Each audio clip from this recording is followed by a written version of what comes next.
For 16 years, I did not touch a tree while I was in prison.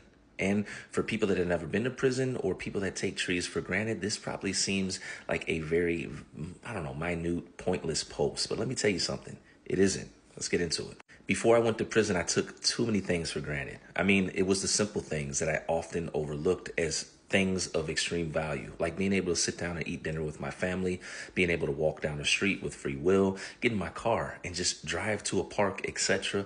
The small things. When I went to prison, one thing that became extremely clear and true is the absence of nature, the inability to walk past a fence, past barbed wire, to simply go do things like walk next to a creek, take your shoes off and walk in the grass, or even touch a tree. It took me approximately 16 years before I was transferred to a level 1, which, by the way, I don't know how I made it there because the whole time I was incarcerated, they said I couldn't make it to a level 1. But when I got there and I was given the opportunity to go to the rec yard, I had seen something I had never seen before. What I saw were trees on the rec yard. Not many, but enough. And tree stumps, which means the first thing that I did was walked over to a tree and literally gave it a hug. And I must not have been the first one because the guys that were there, they already knew or had seen this before. One of the brothers asked me if I was all right. I said, yeah, I just haven't touched a tree in forever, like 16 years forever. That's serious. When you're taken away from simple things or things are taken away from you that you take for granted or things that should be natural like nature.